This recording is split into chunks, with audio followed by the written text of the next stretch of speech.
Hi, it's the M.L.M for the Soul channel, and I do have a new topic for today. Before I begin, I just would like to say, may the words and expressions of my mouth and the thoughts and meditations of my heart find favor and acceptance before you, Hashem. And some people I thank have inspired me. I hope they can inspire you as well. I will have links below this video to their sites. They are Rabbi Shalom Arush, Rabbi Lazer Brody, Rabbi Yosef Mizrahi, Rabbi Eli Mansour, Rabbi Alon Anava, Rabbi Yuval Ovadia, Rav Daniel Asor, Nisan Baruch Black, David Sachs, Rabbi Michael Skobach, Jews for Judaism, Rabbi David Asher, and Rabbi Yaron Uvein. As well, if you've never checked out this channel before, I will have a link right below this video to my first video that explains what M.L.M for the Soul means, what it stands for, and what I'm doing. So today's topic is related to Shabbat, and then I'll have another one actually next week, Be'ezer Hashem, kind of a two-parter. Something kind of, they're kind of related in a way. So this is taken from an email that was sent to me by Rabbi Eli Mansour, so I want to thank him. And this is asking about, the question he asks is about, may one talk about mundane matters on Shabbat? It's important to know what is okay and not okay to speak of, so I think this is an important topic. So here he says, the Navi, the prophet, warns regarding speech on Shabbat, v'daber davar, from speaking talk. The Chachamim derive from this phrase that one's speech on Shabbat should be different than his speech during the week. The Rambam understands this to mean that it's prohibited to speak on Shabbat of activities which would be forbidden to perform on Shabbat, whether by Torah or rabbinic law. So basically anything you think of that you're not supposed to talk about, we don't talk about on Shabbat. Okay, so for example, one may not say tomorrow I'm driving to New Jersey, or tomorrow I'm flying to Miami, or wherever you're planning to go. Since these activities cannot be performed on Shabbat, it is also prohibited from saying it. But there is a but to this, and I just thought of it, is that if you have a plan to go to a Torah lecture or like a seminar, a Torah seminar the next day, you can talk about that and say, oh, when are we getting together? When are we leaving to go to that Torah lecture we were planning on? So that you can talk about, because that's Torah related, actually. I just thought of that. However, the Tosafot had a different understanding of this issue. They learned that not only is it prohibited to speak about prohibited activities, but it's even prohibited to talk excessively about any mundane topics such as news, politics, etc.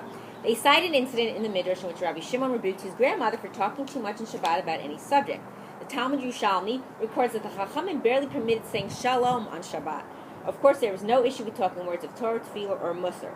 Interestingly, the Shulchan Aruch 3071 records both the opinion of the Rambam and the Tosafot. It is important to know that the Aruch HaShulchan, which is Rabbi Chil Mechel Epstein of Nevardok, understood the opinion of the Tosafot, who holds that any excessive speech is problematic as a preference and not an actual law. So again, it's not a halacha, it's not a law, it's just something that people take on.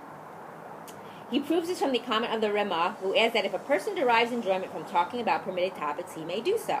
Clearly, if the issue was a bona fide prohibition, enjoyment would not be a factor to permit it.